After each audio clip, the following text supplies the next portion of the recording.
Hashem Chok Israël, Ilou Nishmat, Avraham Shalom Bar Rachel.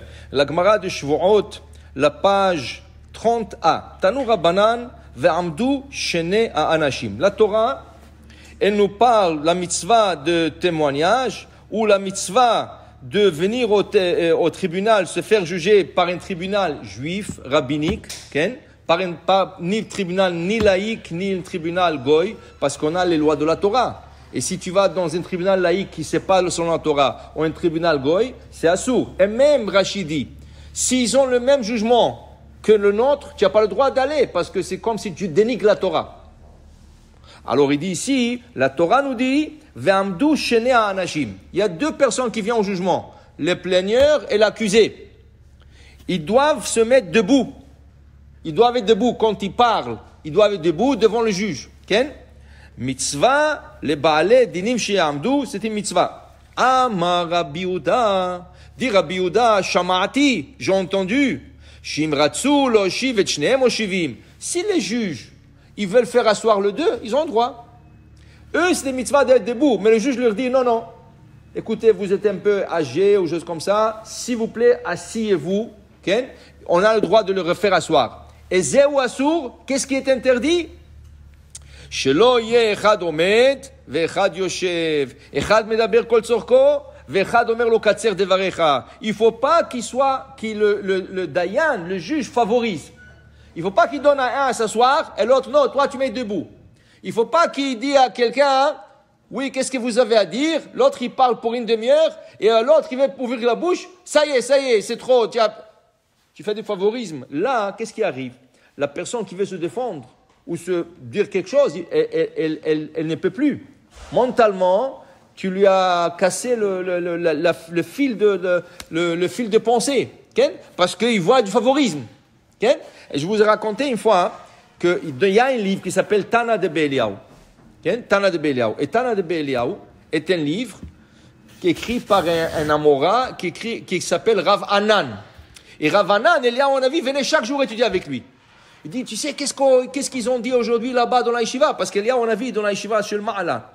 Tu sais ce qu'ils ont dit aujourd'hui à la yeshiva? Voilà qu'est-ce qu'ils ont dit. Voilà que le tzadikim est ce qu'on dit, Kadosh Baruch Hu. Vous savez que dans la yeshiva de Céleste, il y a des discussions entre le tzadikim et Akadosh Baruch Hu. Akadosh Baruch Hu aussi étudie avec eux. Ils sont en train de dire. Et la Gemara nous raconte, bon, Baba Metzia, qu'une fois, tous les tzadikim, ils ont dit quelque chose, et Akadosh Baruch Hu a dit le contraire. Alors c'était comme une discussion entre Akadosh Baruch Hu et les tzadikim. C'était à propos d'une plaie de Tsaraat, la plaie de Tsaraat, que la Torah nous dit que si quelqu'un reçoit la plaie de Tsaraat, une plaie, c'est comme une plaie, et dans la plaie, il y avait une poêle noire. Et dès qu'il a reçu la plaie, le poil est tourné blanc. Ça, c'est tamé, ça, c'est impur. Okay? La Gemara, le tzadikim, dans les Yeshiva Shelma, ont discuté. Qu'est-ce qui arrive? Et une autre loi, si le poil était déjà noir et blanc, et la plaie pousse par-dessus, c'est kasher. Mais qu'est-ce qui arrive? On ne sait pas qui est venu en premier.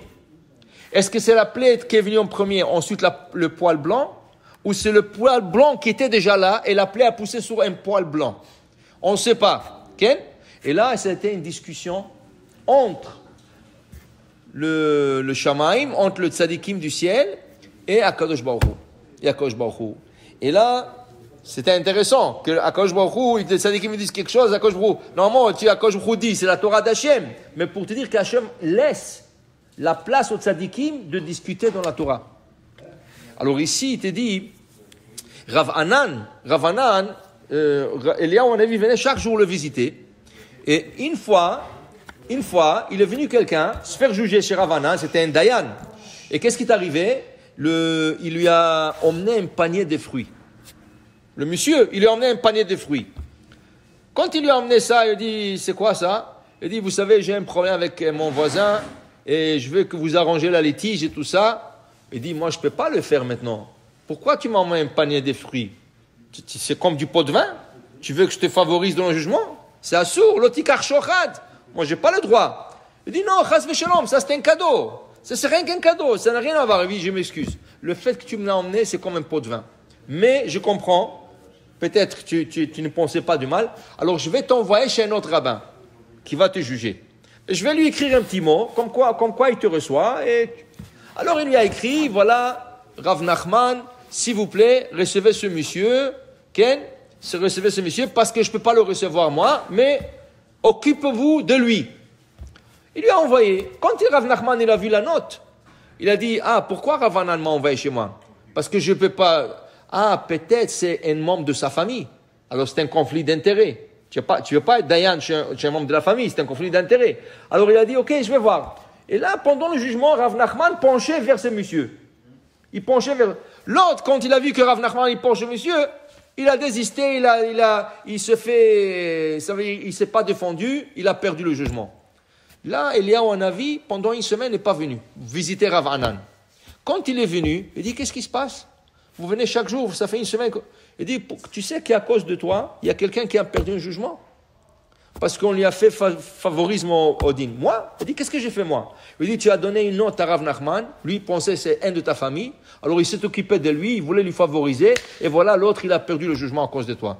Depuis, Eliyahu Hanavi ne fréquentait pas Rav Hanan comme avant. Okay? Pour te dire, le Dayan n'a pas le droit de favoriser dans le din. C'est pour ça qu'il y avait une vieille coutume dans le tribunal que le Dayanim, il mettait le talit sur la tête. Il mettait le talit sur la tête. Pourquoi? Pour ne pas voir le plaigneur et l'accusé. Pourquoi? Des fois, il vient quelqu'un, il est bien habillé, comme ça, et l'autre, il est mal habillé. Celui-là, il est riche, il faut que je lui donne kavod. Tu sais, il faut que je le respecte et tout ça. Ou des fois, c'est le contraire. Tu dis, celui-là, il est pauvre. Je veux l'aider, le pauvre. Le gars est riche et je veux l'aider. Pour ne pas avoir ces idées, le Dayanim se couvrait avec un talit. Pour ne pas voir qui ils sont en train de juger. Ils écoutaient seulement et ils donnaient le jugement. Alors ça, il ne faut pas que, comment on appelle ça, qui fait du favorisme. Baruch Adonai Le'olam, Amen ve Amen.